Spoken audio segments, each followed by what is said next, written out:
I Ching, el libro de las mutaciones. Prólogo, de Carl Gustav Jung. Puesto que no soy sinólogo, una presentación del libro de las mutaciones escrita por mí habrá de constituir un testimonio de mi experiencia personal con este libro grande y singular. Se me brinda así, además, una grata oportunidad para rendir homenaje una vez más a la memoria de mi desaparecido amigo Richard Wilhelm. Él mismo tenía honda creencia de la importancia cultural de su traducción del I Ching, versión sin igual en Occidente. Si el significado del libro de las mutaciones fuese fácil de aprender, la obra no requeriría ningún prólogo. Pero sin lugar a dudas no es este el caso, ya que hay tantas cosas que se presentan oscuras en torno de él, que los estudiosos occidentales tendieron a desecharlo, considerándolo un conjunto de fórmulas mágicas, o bien demasiado abstrusas como para ser inteligibles, o bien carentes de todo valor. La traducción de Lesch del I Ching, única versión disponible hasta ahora en inglés, contribuyó poco para hacer accesible la obra a la mentalidad occidental. Wilhelm, en cambio, hizo el máximo esfuerzo para allanar el camino hacia la comprensión del texto. Estaba en condiciones de hacerlo dado que él mismo había aprendido la filosofía y el uso del I Ching con el venerable sabio Lao Nai Xuan.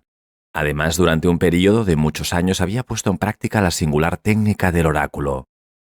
Su captación del significado viviente del texto otorga a su versión del I Ching una profundidad de perspectiva que nunca podría venir de un conocimiento puramente académico de la filosofía china. Le estoy muy agradecido a Wilhelm por la luz que él aportó a la comprensión del complicado problema del I Ching y asimismo por facilitar una profunda introvisión en lo que respecta a su aplicación práctica. A lo largo de más de 30 años me he interesado por esta técnica oracular o método de exploración del inconsciente, ya que me parecía de insólita significación. Ya estaba bastante familiarizado con el I Ching cuando por primera vez me encontré con Wilhelm a comienzos de la década del 20. Me confirmó entonces lo que yo ya sabía y me enseñó muchas cosas más. No conozco el idioma chino ni he estado nunca en China. Puedo asegurar al lector que no es en modo fácil hallar la correcta vía de acceso a este monumento del pensamiento chino, que se aparta de manera tan completa de nuestros modos de pensar. A fin de entender qué significa semejante libro, es imperioso dejar de lado ciertos prejuicios de la mente occidental. Es un hecho curioso que un pueblo tan bien dotado e inteligente como el chino no haya desarrollado nunca lo que nosotros llamamos ciencia. Pero sucede que nuestra ciencia se basa sobre el principio de causalidad y se considera que la causalidad es una verdad axiomática. No obstante, se está produciendo un gran cambio en nuestro punto de vista. Lo que no consiguió la crítica de la razón pura de Kant lo está logrando la física moderna. Los axiomas de la causalidad se están conmoviendo hasta sus cimientos. Sabemos ahora que lo que llamamos leyes naturales son verdades meramente estadísticas, que deben por lo tanto necesariamente dejar margen a las excepciones. Todavía no hemos tomado lo bastante en cuenta el hecho de que necesitamos del laboratorio, con sus incisivas restricciones, a fin de demostrar la invariable validez de las leyes naturales. Si dejamos las cosas a merced de la naturaleza, vemos un cuadro muy diferente. Cada proceso se ve interferido en forma parcial o total por el azar, hasta el punto en que en circunstancias naturales, una secuencia de hechos que se ajuste de manera absoluta a leyes específicas constituye casi una excepción. La mente china, tal como yo la veo obrar en el I Ching, parece preocuparse exclusivamente por el aspecto casual de los acontecimientos. Lo que nosotros llamamos coincidencia parece constituir el interés principal de esta mente peculiar, y aquello que reverenciamos como causalidad casi no se toma en cuenta. Hemos de admitir que hay bastante que decir sobre la inmensa importancia del azar. Un incalculable caudal de esfuerzos humanos está orientado a combatir y restringir los prejuicios o peligros que entraña el azar. Las consideraciones teóricas sobre causa y efecto a menudo resultan desvaídas e imprecisas en comparación con los resultados prácticos del azar. Está muy bien decir que el cristal de cuarzo es un prisma hexagonal. La afirmación es correcta en la medida en que se tenga en cuenta un cristal ideal. Sin embargo, en la naturaleza no se encuentran dos cristales exactamente iguales, pese a que todos son inequívocamente hexagonales. La forma real, empero, parece interesar más al sabio chino que la forma ideal. La abigarrada trama de leyes naturales que constituyen la realidad empírica posee para él mayor significación que una explicación causal de los hechos, lo que por otra parte deben usualmente ser separados unos de otros a fin de tratarlos en forma adecuada. La manera en que el I Ching tiende a contemplar la realidad parece desaprobar nuestros procedimientos causalistas. El momento concretamente observado se presenta a la antigua visión china más bien como un acontecimiento fortuito que como el resultado claramente definido de procesos en cadena concurrentes y causales. La cuestión que interesa parece ser la configuración formada por los hechos casuales en el momento de la observación, y de ningún modo las razones hipotéticas que aparentemente justifican la coincidencia. En tanto que cuidadosamente la mente occidental tamiza, pesa, selecciona, clasifica, separa, la representación china del momento lo abarca todo, hasta el más minúsculo y absurdo detalle, porque todos los ingredientes componen el momento observado. Ocurre así que cuando se arroja las 3 monedas o se cuentan los 49 tallos, estos pormenores casuales entran en la representación del momento de la observación y constituyen una parte de él, una parte que, aunque sea insignificante para nosotros, es sumamente significativa para la mentalidad china. Para nosotros sería un aserto banal y casi exento de sentido, por lo menos a primera vista, decir que todo lo que ocurre en un momento dado posee inevitablemente la calidad peculiar de ese momento. Esto no constituye un argumento abstracto, sino un argumento realmente práctico. Existen conocedores capaces de determinar, solo por el aspecto, el gusto y el comportamiento de un vino, el año de su origen y la ubicación del viñedo. Existen anticuarios capaces de indicar con exactitud casi pasmosa la fecha, el lugar de origen y el creador de un objeto de arte o de un mueble solo con mirarlo. Y hasta existen astrólogos que pueden decirnos, sin ningún conocimiento previo de nuestro natalicio, cuál era la posición del Sol y de la Luna y qué signo del zodíaco ascendía sobre el horizonte en el momento de nuestro nacimiento. Frente a tales hechos, es preciso admitir que los momentos pueden dejar huellas perdurables. En otras palabras, quienquiera haya inventado el I Ching estaba convencido de que el hexagrama obtenido en un momento determinado coincidía con éste en su índole cualitativa, no menos que en la temporal. Para él el hexagrama era el exponente del momento en que se lo extraía, más aún de lo que podrían serlo las horas señaladas por el reloj o las divisiones del calendario, por cuanto se entendía que el hexagrama era un indicador de la situación esencial que prevalecía en el momento en que se originaba. Este supuesto implica cierto curioso principio al que he denominado sincronicidad, un concepto que configura un punto de vista diametralmente opuesto al de causalidad. Dado que esta última es una verdad meramente estadística y no absoluta, constituye una suerte de hipótesis de trabajo acerca de la forma en que los hechos se desarrollan uno a partir de otro, en tanto que la sincronicidad considera que la coincidencia de los hechos en el espacio y en el tiempo significa algo más que un mero azar, vale decir, una peculiar interdependencia de hechos objetivos, tanto entre sí como entre ellos y los estados subjetivos psíquicos del observador o los observadores. La antigua mentalidad china contempla el cosmos de un modo comparable al del físico moderno, quien no puede negar que su modelo del mundo es una estructura decididamente psicofísica.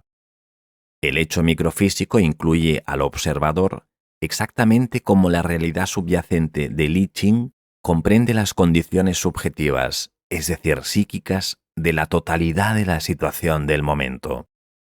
Exactamente como la causalidad describe la secuencia de los hechos, para la mentalidad china la sincronicidad trata de la coincidencia de los hechos. El punto de vista causal nos relata una dramática historia, sobre la manera en que D llegó a la existencia. Se originó en C, que existía antes que D, y C a su vez tuvo un padre, B, etc.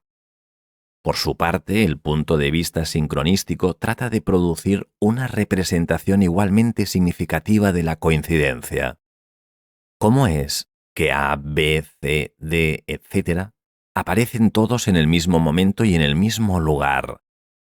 Ello ocurre antes que nada porque los hechos físicos A y B son de la misma índole que los hechos psíquicos C y D, y además porque todos son exponentes de una única e idéntica situación momentánea. Se da por supuesto que la situación constituye una figura legible o comprensible. Ahora bien, los 64 hexagramas del I Ching son el instrumento mediante el cual puede determinarse el significado de 64 situaciones diferentes y por otra parte típicas.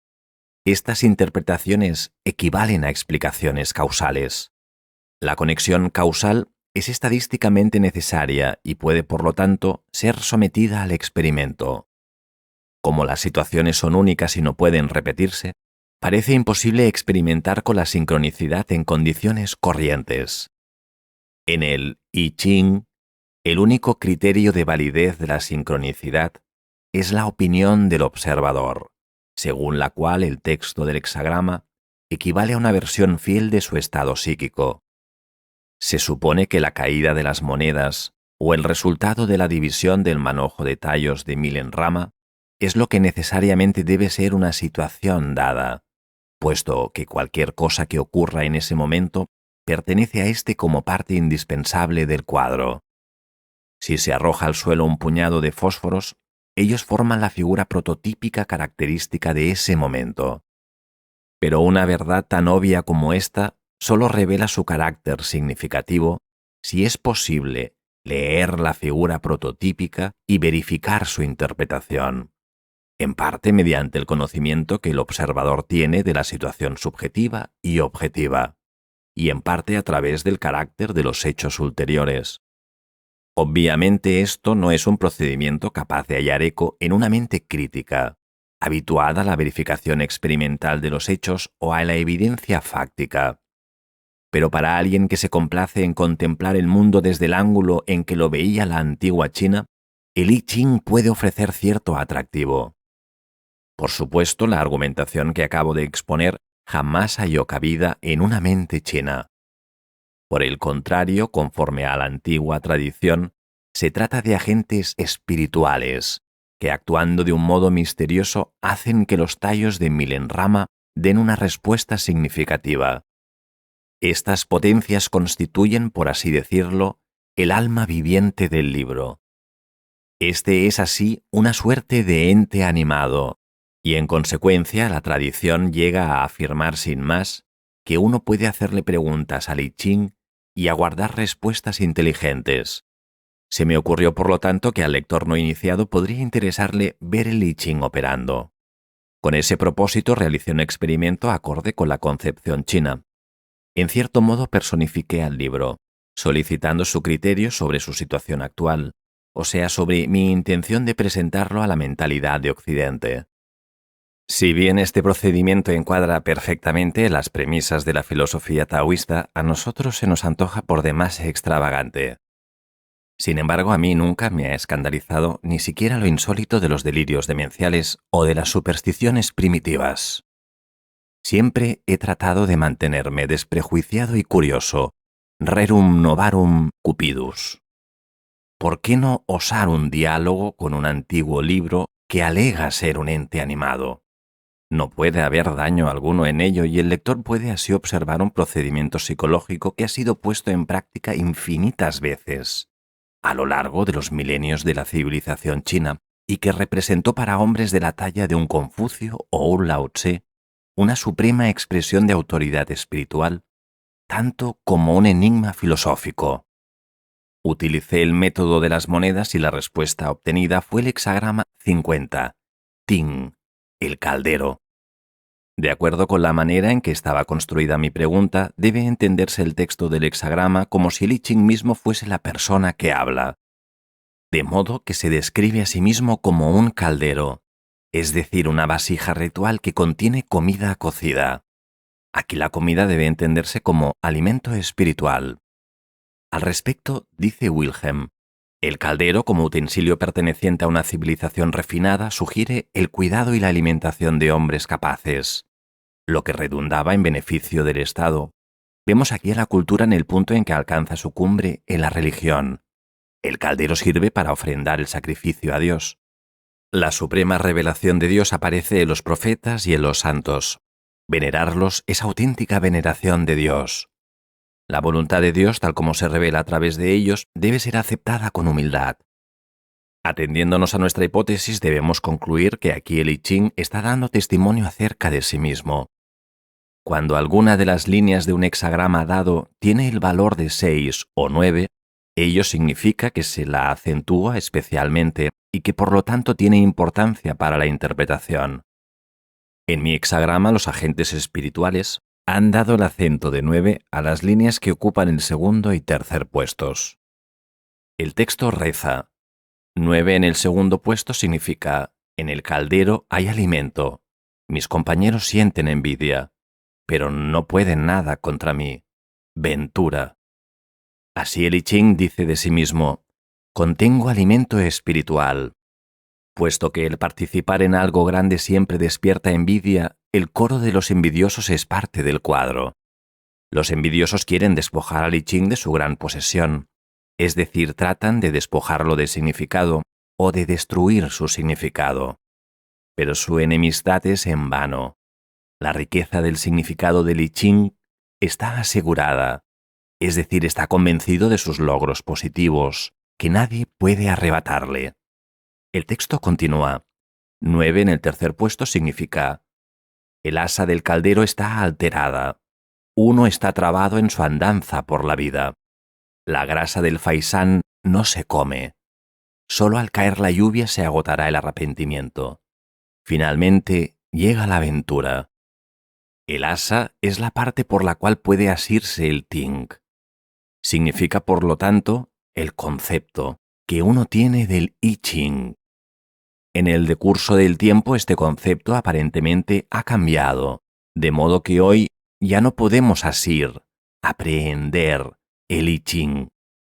Por lo tanto, uno está trabado en su andanza por la vida. Ya no estamos sustentados por el sabio consejo y la profunda introvisión del oráculo.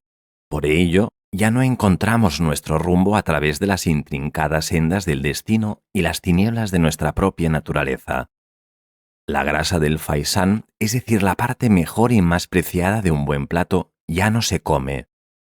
Pero cuando al fin la tierra sedienta recibe nuevamente la lluvia, es decir, cuando ese estado de necesidad ha sido superado, el arrepentimiento, es decir, el pesar por la pérdida de la sabiduría, cesa, y llega entonces la oportunidad largamente anhelada. Wilhelm comenta: esta es la descripción de un hombre que en medio de una cultura altamente evolucionada se encuentra en un lugar en el que nadie repara en él ni lo reconoce. Este es un serio obstáculo para su eficacia. El I Ching se queja, por así decirlo, de que sus excelentes cualidades no sean reconocidas y por lo tanto permanezcan improductivas. Se conforma con la esperanza de que se haya próximo a recuperar el público reconocimiento. La respuesta dada en estas dos líneas destacadas a la pregunta que yo formulé al I Ching no requiere ninguna particular sutileza interpretativa, ni artificios, ni conocimientos inusuales. Cualquiera que posea un poco de sentido común puede aprender el significado de la respuesta. Es la respuesta de alguien que tiene una buena opinión de sí mismo, pero cuyo valor no es generalmente reconocido, ni siquiera ampliamente conocido. El sujeto que responde tiene un concepto interesante acerca de sí mismo. Se ve a sí mismo como una vasija en la que se brinda a los dioses las ofrendas sacrificiales, el alimento ritual para nutrirlos. Se concibe a sí mismo como un utensilio de culto destinado a proveer alimento espiritual a los elementos o fuerzas inconscientes, que han sido proyectados como dioses. En otras palabras, destinado a prestar a esas fuerzas la atención que necesitan, a fin de desempeñar su papel en la vida del individuo. En verdad, este es el significado primero de la palabra religio, una cuidadosa observancia y consideración de lo luminoso. El método del I Ching en verdad toma en consideración la oculta calidad individual de cosas y hombres, así como también de nuestra propia mismidad inconsciente. Interrogué al I Ching como se interroga a una persona a la que nos disponemos a presentar a nuestros amigos. Uno se pregunta si ello le resultará agradable o no. En respuesta, el I Ching me habla de su significación religiosa, del hecho de que en la actualidad se lo desconoce y se lo maljuzga, de su esperanza de que se lo restituya a un puesto de honor. Esta parece ser una reacción perfectamente comprensible, tal como la que podría esperarse también de una persona en situación similar. Pero ¿cómo vino a surgir esta reacción? En virtud de arrojar yo al aire 3 pequeñas monedas, dejándolas caer, rodar y detenerse en posición de cara o cruz, según fuera el caso. Este curioso hecho, que una reacción que tiene sentido surja de una técnica que en apariencia excluye de entrada todo sentido, constituye la gran realización del I Ching. El ejemplo que acabo de dar no es único. Las respuestas plenas de sentido constituyen la regla. Tanto sinólogos occidentales como distinguidos eruditos chinos se tomaron la molestia de informarme que el I Ching es una colección de fórmulas mágicas obsoletas. En el transcurso de esas conversaciones, mi informante admitía, a veces, que había consultado al oráculo por intermedio de un adivino, por lo general un sacerdote taoísta. No podía tratarse de otra cosa sino de puras tonterías, claro está. Pero, y es bastante curioso, la respuesta recibida coincidía, al parecer, de un modo notablemente acertado con el punto sensible psicológico del consultante. Estoy de acuerdo con el pensamiento occidental en que era posible que existiese cualquier número de respuestas a mi pregunta, y por cierto no puedo afirmar que otra respuesta no hubiera sido igualmente significativa. Sin embargo, la respuesta recibida fue la primera y la única. Nada sabemos sobre otras posibles respuestas. A mí me agradó y me satisfizo. Plantear la misma pregunta por segunda vez hubiera sido una falta de tacto, de modo que no lo hice. El maestro solo habla una vez. El burdo enfoque pedagógico que pretende encuadrar los fenómenos irracionales dentro de un molde racional preconcebido es para mí una blasfemia. En verdad, cosas tales como esta pregunta deben permanecer como eran cuando por primera vez surgieron a la luz, porque sólo así llegamos a saber qué hace la naturaleza cuando se la deja actuar por su cuenta, sin que sea perturbada por la intromisión del hombre. No deberíamos recurrir a los cadáveres para estudiar la vida. Por lo demás, la repetición del experimento es imposible, por la simple razón de que no se puede reconstruir la situación original. Por lo tanto, en cada caso, solo hay una primera y única respuesta. Pero volvamos al hexagrama. No hay nada extraño en el hecho de que todo el texto del hexagrama Ting, el caldero, amplíe los temas ya anunciados por las 2 líneas salientes. La primera línea del hexagrama dice: un caldero con las patas tumbadas, propicio para la eliminación de lo estancado. Uno toma una concubina por amor al hijo de ella. No hay tacha. Un caldero cabeza abajo no se halla en uso. Por lo tanto, el I Ching es como un caldero fuera de uso. Darle vuelta sirve para eliminar lo estancado, como lo expresa la línea. Del mismo modo que un hombre toma una concubina cuando su mujer no tiene un hijo, así se recurre al I Ching cuando no se entrevé otra salida. Pese al estatus cuasi legal de la concubina entre los chinos, en realidad tal institución no constituye más que un recurso poco elevado. Y así también el procedimiento mágico del oráculo es un expediente que puede utilizarse para fines elevados. No hay tacha, pero se trata de un recurso excepcional. La segunda y tercera línea ya han sido consideradas. La cuarta línea dice: al caldero se le rompen las patas. La comida del príncipe se derrama y queda mancillada su imagen. Desventura. Aquí el caldero ha sido puesto en uso, pero evidentemente de una manera muy desmañada. Es decir, se ha abusado del oráculo o se lo ha malinterpretado. De este modo el alimento divino se pierde y uno se expone a la vergüenza. Leye traduce como sigue: al sujeto en cuestión lo harán ruborizarse de vergüenza. Abusar de un utensilio de culto como el ting, es decir, el I Ching, es una crasa profanación. Evidentemente, aquí el I Ching insiste en proclamar su dignidad de vasija ritual y se opone a ser usado para fines profanos. La quinta línea dice: el ting tiene asas amarillas, argollas de oro. Es propicia la perseverancia. El I Ching, según parece, se ha encontrado con una nueva y correcta comprensión, es decir, con un nuevo concepto, mediante el cual puede ser aprehendido. Este concepto es valioso. Existe, en efecto, una nueva edición en inglés que torna el libro más accesible que antes para el mundo occidental. La sexta línea dice: el caldero tiene argollas de jade. Gran aventura. Nada que no sea propicio. El jade se distingue por su belleza y su suave resplandor. Si las argollas son de jade, toda la vasija acrecienta su belleza, honor y valor. Aquí el I Ching se expresa como si se sintiera no solo satisfecho, sino por cierto muy optimista. Solo cabe aguardar los hechos ulteriores y entre tanto contentarse con la grata conclusión de que el I Ching aprueba la nueva edición. He mostrado en este ejemplo lo más objetivamente que pude cómo procede el oráculo en un caso dado. Naturalmente, el procedimiento varía un poco según la manera en que se le formule la pregunta. Por ejemplo, si una persona se halla en una situación confusa, él mismo puede aparecer en el oráculo como el que habla. O si la pregunta concierne a una relación con otra persona, ésta puede aparecer como la que habla. Sin embargo, la identidad del que habla no depende por entero de la manera en que se construya la pregunta, dado que nuestras relaciones con nuestros semejantes no siempre se ven determinadas por ellos. Muy a menudo nuestras relaciones dependen casi exclusivamente de nuestras propias actitudes, si bien podemos no tener conciencia alguna de este hecho. Ocurre así que si un individuo es inconsciente de su papel en una relación, puede que ahí se esconda una sorpresa para él.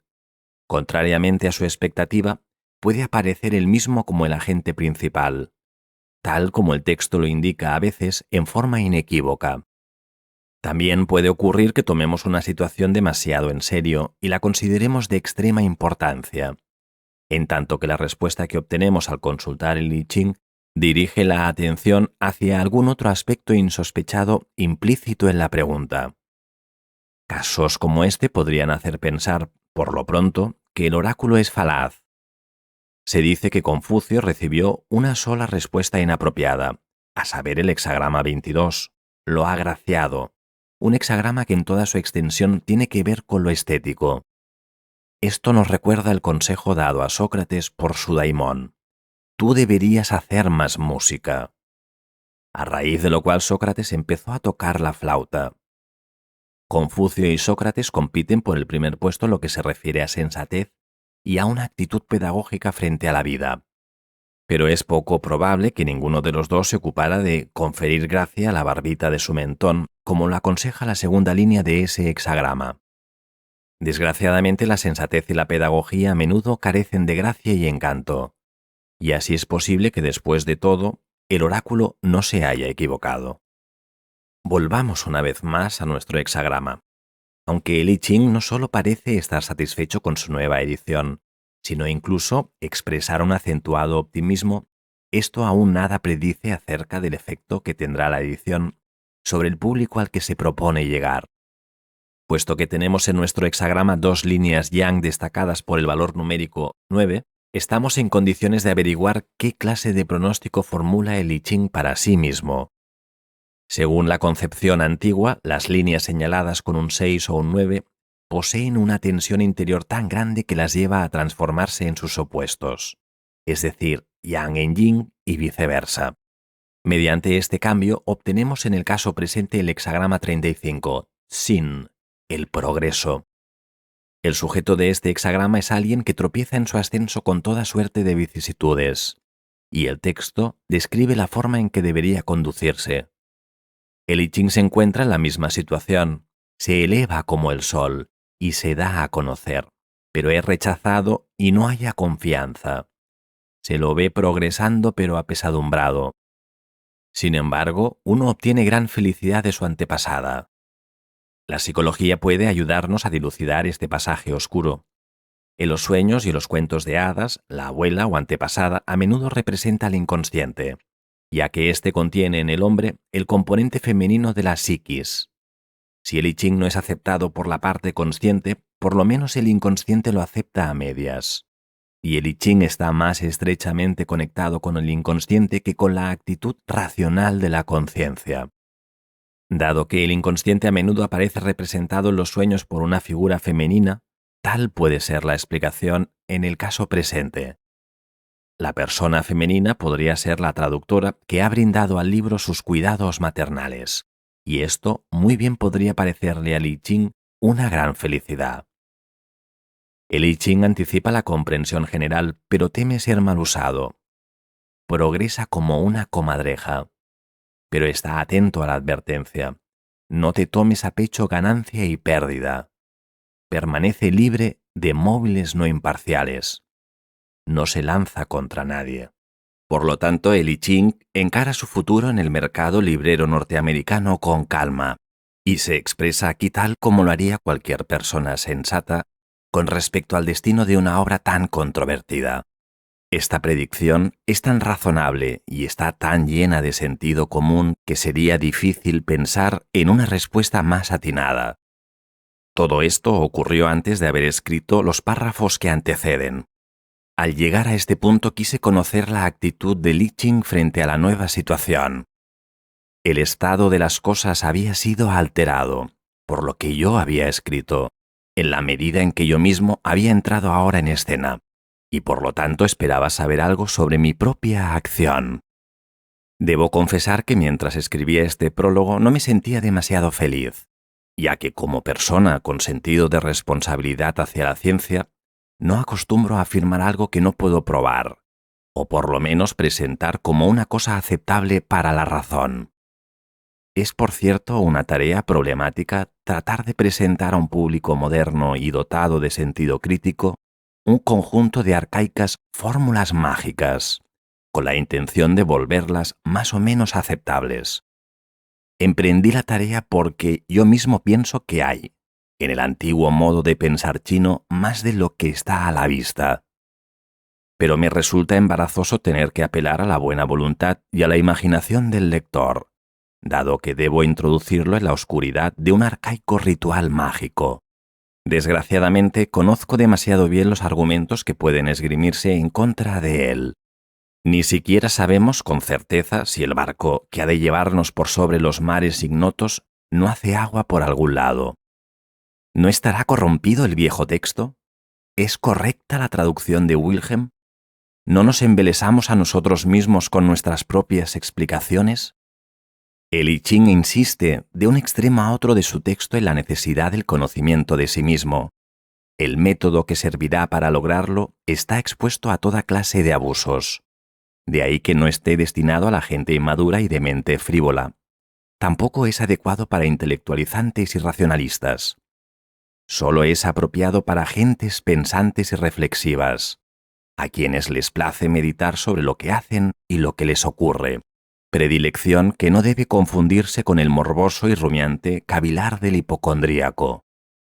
Como he señalado antes, no tengo respuesta para la multitud de problemas que surgen cuando tratamos de armonizar el oráculo de I Ching con nuestros cánones científicos aceptados.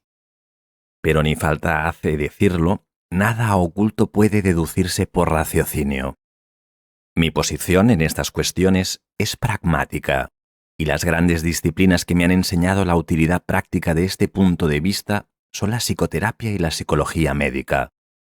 Probablemente en ningún otro campo tenemos que habérnoslas con tantas incógnitas, y en ninguna otra parte nos acostumbramos tanto a adaptar métodos que resultan operantes aun cuando por largo tiempo acaso ignoremos por qué son operantes. Pueden darse curas inesperadas ocasionadas por terapias cuestionables e inesperados fracasos ocasionados por métodos presuntamente seguros. En la exploración del inconsciente nos topamos con cosas sumamente extrañas, de las que el racionalista se aparta con horror, asegurando luego que no ha visto nada. La plétora irracional de la vida me ha enseñado a no descartar nada jamás, aun cuando vaya contra todas nuestras teorías. De tan breve perduración en el mejor de los casos, o bien no admita ninguna explicación inmediata. Esto naturalmente resulta inquietante, y uno no sabe con certeza si la brújula está apuntando bien o no, pero la seguridad, la certidumbre y la paz no conducen a descubrimientos. Lo mismo ocurre con este método chino de adivinación. Es obvio que la finalidad del método es el conocimiento de sí mismo, aun cuando en todas las épocas también se lo ha usado en un sentido supersticioso. Yo, por supuesto, estoy absolutamente convencido del valor del autoconocimiento, pero ¿tiene algún objeto recomendar semejante introvisión cuando los hombres más sabios a través de las edades han predicado sin éxito su necesidad? Aún para la mirada más prejuiciosa resulta obvio que este libro representa una larga exhortación a una cuidadosa indagación de nuestro propio carácter, actitud y motivaciones. Esta posición encuentra resonancia en mí y me indujo a emprender el prólogo. Antes, en una sola ocasión, había manifestado algo en relación con el problema del I Ching. Fue en un discurso conmemorativo en homenaje a Richard Wilhelm. Fuera de esto he mantenido un discreto silencio. No es nada fácil percibir cuál es nuestro propio camino para penetrar en una mentalidad tan remota y misteriosa como la que subyace en el I Ching. No se puede dejar de lado sin más a espíritus tan grandes como Confucio y Lao Tse, por poco que uno sea capaz de apreciar la calidad del pensamiento que ellos representan. Mucho menos es posible pasar por alto el hecho de que el I Ching constituyó para ambos su fuente principal de inspiración. Sé que anteriormente no me hubiera atrevido a expresarme en forma tan explícita sobre una cuestión tan incierta. Puedo correr el riesgo porque estoy ahora en mi 8ª década y las cambiantes opiniones de los hombres ya apenas me impresionan. Los pensamientos de los viejos maestros tienen para mí mayor valor que los prejuicios filosóficos de la mente occidental. No quiero abrumar al lector con estas consideraciones personales, pero como ya lo señalé, a menudo nuestra propia personalidad está implicada en la respuesta del oráculo. De hecho, al formular mi pregunta, en realidad invité al oráculo a comentar directamente mi acción. La respuesta fue el hexagrama 29, Kan, lo abismal. Se da especial énfasis al tercer puesto, al acentuarse la línea señalada con un 6.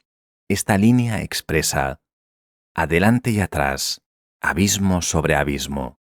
En un peligro como este, detente primero y espera. De lo contrario caerás en un foso dentro del abismo. No actúes así. Anteriormente yo hubiera aceptado de modo incondicional esta advertencia, no actúes así, y me hubiera negado a dar mi opinión sobre el I Ching, por la simple razón de que no tenía ninguna. Pero ahora el consejo puede servir como ejemplo del modo en que funciona el I Ching. Es un hecho, si uno se pone a pensar en ello, que los problemas que ofrece el I Ching representan, por cierto, abismo sobre abismo, e inevitablemente uno debe detenerse primero y esperar, frente a los peligros de una especulación exenta de restricciones y de crítica. De otro modo, uno realmente extraviará su camino en las tinieblas. Puede haber una posición intelectual más incómoda que la de flotar en la nebulosa de posibilidades no probadas, sin saber si lo que uno ve es verdad o ilusión. Es esta la atmósfera cuasi onírica del I Ching, y uno no encuentra en ella nada de lo cual pueda fiarse, salvo el propio juicio subjetivo, tan falible. No puedo dejar de reconocer que esta línea representa, de modo muy acertado, la sensación con que escribí los párrafos que anteceden. Igualmente apropiadas resultan las reconfortantes palabras iniciales de este hexagrama. Si eres sincero, tendrás éxito en tu corazón, porque indican que lo decisivo aquí no es el peligro exterior, sino la condición subjetiva, es decir, si uno cree ser sincero o no. El hexagrama compara la acción dinámica de esta situación con el comportamiento del agua en su fluir, que no siente temor ante ningún lugar peligroso, sino que se lanza sobre los arrecifes, y llena los fosos que encuentra en su curso. Kan también significa agua. Esta es la manera en que actúa el hombre noble, que desempeña el oficio de enseñar. Kan es sin duda uno de los hexagramas menos agradables. Describe una situación en la que el sujeto parece hallarse en grave peligro de caer en toda clase de trampas. Así como al interpretar un sueño es preciso seguir el texto de éste con la máxima exactitud, al consultar al oráculo hay que tener presente la forma de la pregunta planteada, ya que la misma pone un límite definido a la interpretación de la respuesta. La primera línea del hexagrama indica la presencia del peligro. En el abismo uno cae en un foso. La segunda línea hace lo mismo y luego agrega el consejo. Uno debe esforzarse para alcanzar solo las cosas pequeñas. Aparentemente yo me anticipé al consejo, al limitarme en este prólogo a una demostración sobre la forma en la que el I Ching funciona según la mente china, y al renunciar al proyecto más ambicioso de escribir un comentario psicológico sobre todo el libro. La cuarta línea dice: un jarro de vino, un cuenco de arroz por añadidura, vasijas de barro, simplemente brindadas a través de la ventana. No hay tacha en ello en modo alguno. Wilhelm hace al respecto el siguiente comentario. Aunque por regla general se acostumbra que un funcionario ofrezca ciertos obsequios de presentación y entregue recomendaciones antes de ser designado, aquí todo está simplificado al máximo. Los obsequios son pobres, no hay nadie que lo apadrine. Uno se presenta a sí mismo, y sin embargo nada de esto tiene por qué resultar humillante, con tal que exista la intención honesta de ayudarse mutuamente en el peligro. Parecería que el libro fuese en alguna medida el sujeto de esta línea. La quinta línea continúa el tema de la limitación. Si estudiamos la naturaleza del agua, veremos que ésta llena una cavidad, solo hasta el borde y luego la rebasa. No permanece aprisionada allí. El abismo no se llena hasta desbordar, solo se llena hasta el borde. Pero si tentados por el peligro y justamente a causa de la incertidumbre, insistiéramos en convencernos a la fuerza mediante empeños especiales, tales como complejos comentarios, etc., solo nos empantanaríamos en la dificultad, que la línea al tope describe con mucha precisión como un estado de atadura y prisión. Por cierto, la última línea a menudo señala las consecuencias que se producen cuando uno no se toma a pecho el significado del hexagrama. En nuestro hexagrama tenemos un 6 en el tercer puesto.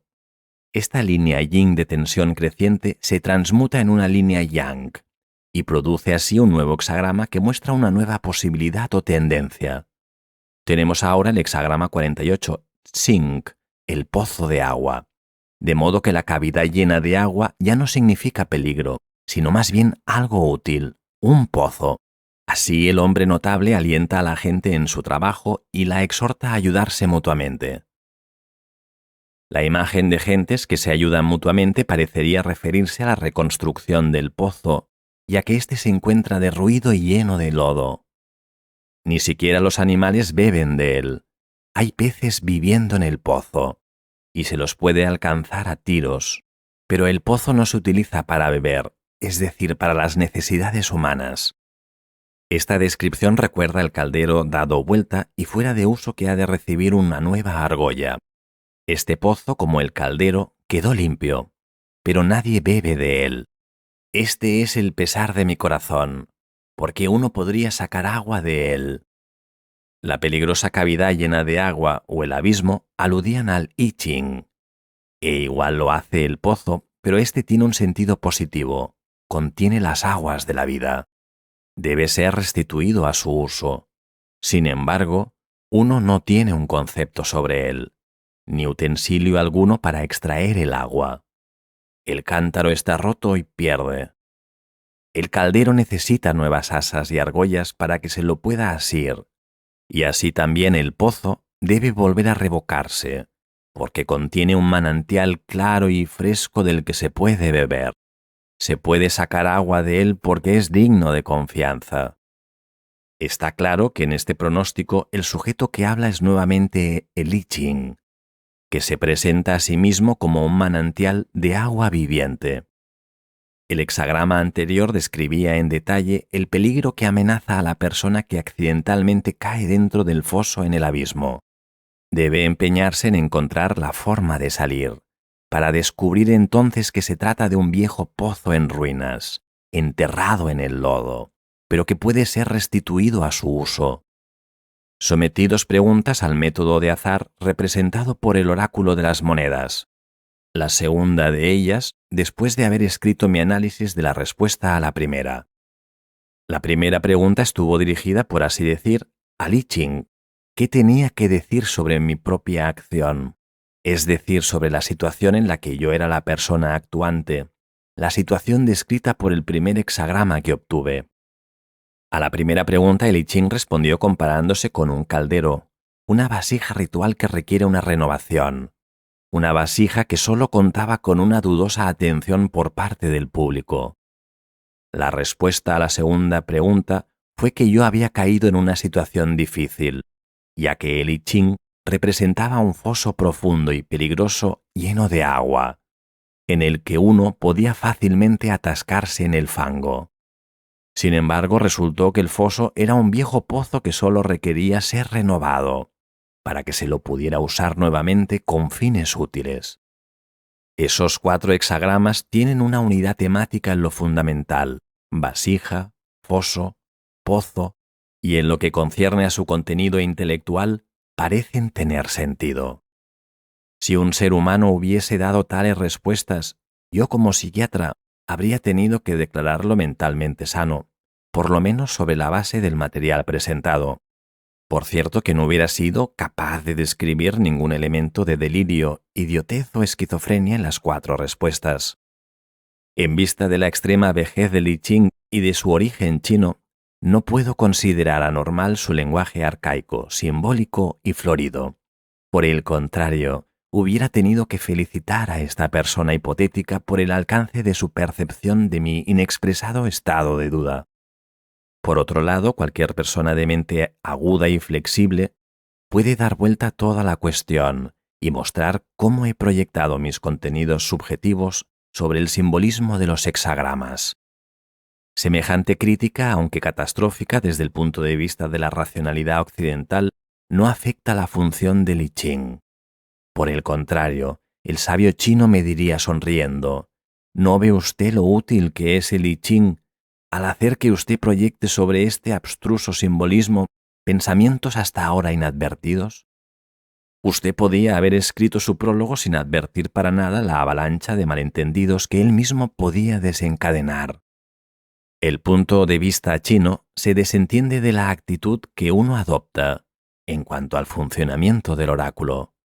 Únicamente nosotros nos sentimos perplejos, porque tropezamos una y otra vez con nuestro prejuicio, o sea, con la noción de causalidad. La antigua sabiduría de Oriente pone el acento sobre el hecho de que el individuo inteligente entienda sus propios pensamientos, pero no le preocupa en lo más mínimo la forma en que lo hace. Cuanto menos piense uno en la teoría del I Ching, mejor dormirá.